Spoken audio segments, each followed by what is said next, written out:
Assalamualaikum warahmatullahi wabarakatuh. Bismillahirrahmanirrahim.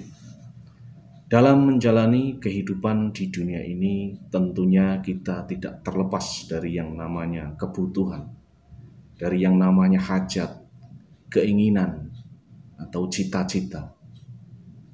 Ada yang beranggapan bahwa seorang yang sudah masuk thariqah atau menjalankan menjadi seorang salik, melakukan perjalanan menuju Allah, ini harus meninggalkan urusan dunia karena menganggap bahwa dunia akan menghalanginya, menjadikan hijab dalam melaksanakan perjalanan tersebut. Pemahaman seperti ini memang benar, akan tetapi perlu diingat bahwa yang membuat kita harus menjauhi dunia itu adalah karena menjadikan dunia ini sebagai atau menganggap dunia ini sebagai penghalang, karena kita sibuk atau terlena dengan urusan dunia tersebut sehingga kita menjadi lalai, menjadi lupa kepada urusan akhirat, menjadi lupa kepada Allah. Inilah yang membuat sebagian dari para guru mursyid thariqah ini melarang murid-muridnya untuk mencintai dunia atau untuk menjauhi dunia. Dalam ajaran thariqah Qadiriyah Naqsyabandiyah Pondok Pesantren Suryalaya, ini Pangersa Abah tidak melarang para murid-muridnya, para ikhwan dan akhwat untuk memiliki dunia. Silahkan kita ingin menjadi, misalnya menjadi pejabat, menjadi pedagang, menjadi pengusaha, bahkan menjadi artis pun Pangersa Abah tidak melarang. Hanya saja Pangersa Abah selalu berpesan untuk selalu zikir, zikir, dan zikir. Itu artinya pesan beliau bahwa zikir ini memang sangat efektif dalam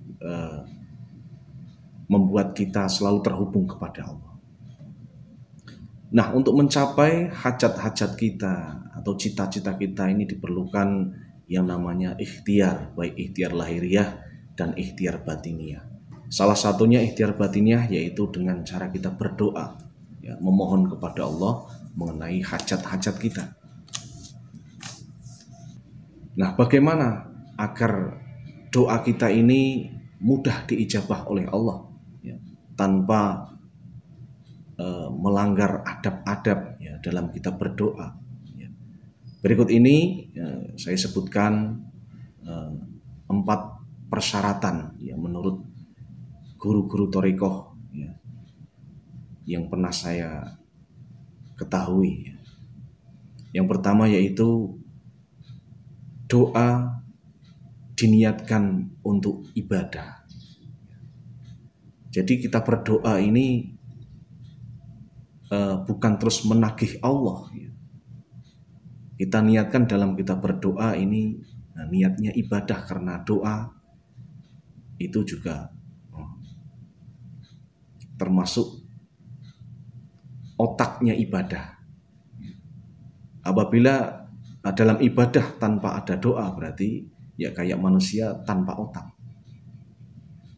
Kemudian yang kedua adalah dengan niat menjalankan perintah Allah, karena doa pun di sini adalah suatu perintah dari Allah. Di dalam Al-Quran disebutkan bahwa berdoalah kepadaku, niscaya akan aku kabulkan. Itu kata Allah. Jadi berdoa di sini adalah kita menjalankan perintah Allah. Kemudian yang ketiga, berdoa dengan merasa fakir dan merasa butuh kepada Allah. Karena sebenarnya kita diberikan suatu kebutuhan, suatu keinginan, itu sebenarnya Allah membuat kita agar kita tergantung kepadanya. Jadi apabila kita memiliki hajat, keinginan, terus kemudian kita tidak menyandarkan kepada Allah, berarti ini suatu kesalahan, karena Allah ini memberikan kita suatu kebutuhan, kadang menghimpit kita akan kebutuhan ini. Ini tujuannya adalah supaya kita bergantung kepadanya. Kemudian yang keempat, ini biasanya yang sering dilupakan, bahwa kalau berdoa kita jangan mengingat-ingat akan hajat kita atau keinginan kita, ya. Tapi ingatlah Allah di dalam doa kita. Jadi apabila kita berdoa, jangan terlalu fokus pada hajat kita, tapi nikmatilah kita berhubungan kepada Allah itu, ya. Jadi yang jadi tujuan adalah Allah. Doa ini sebagai lantaran kita untuk butuh kepadanya. Apabila empat faktor ini sudah terpenuhi, ya, pastilah doa kita akan gampang diijabah oleh Allah. Ya. Di samping kita mencari waktu-waktu yang mustajab, kemudian dengan adab-adab yang lain, coba kita turut sertakan 4 poin yang saya sebutkan tadi. Ya.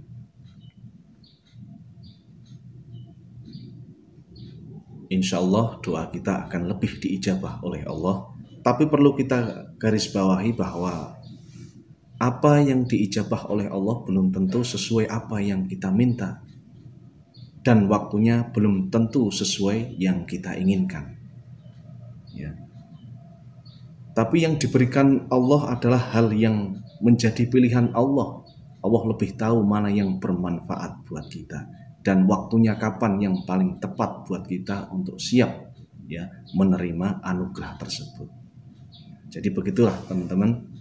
Ya, yang pertama tadi adalah berdoa itu dengan niat ibadah. Ya. Kemudian yang kedua adalah berdoa niat menjalankan perintah Allah. Dan yang ketiga adalah berdoa itu disertakan dengan rasa butuh, ya, butuh pertolongan Allah. Ya, bisa diberatkan rasa butuh ini yang benar-benar butuh, kayak kita misalnya di tengah laut, ya, kemudian kita mau tenggelam, minta tolong kita minta tolong kepada orang yang ada di kapal. Nah, itulah sertakan rasa itu, ya, rasa kita minta tolong yang benar-benar, karena urusannya kalau tidak ditolong kita akan tenggelam, kita akan mati. Nah itu kalau bisa menumbuhkan rasa itu, insya Allah ijabah akan lebih cepat. Kemudian yang keempat adalah berdoa dengan disertai ingat Allah. Jadi fokusnya lebih fokus kepada Allahnya, bukan fokus kepada hajat-hajat kita. Nah ini. Bagi teman-teman ikhwan dan akhwat Thariqah Qadiriyah Naqsyabandiyah, ya, Pondok Pesantren Suryalaya, ini sudah dibekali dengan zikir khafi. Ya. Jadi ketika berdoa, ya, sambil di hati ini hidupkan zikir khafinya. Itu. Demikian, semoga bermanfaat. Mohon maaf atas segala kekurangan. Assalamualaikum warahmatullahi wabarakatuh.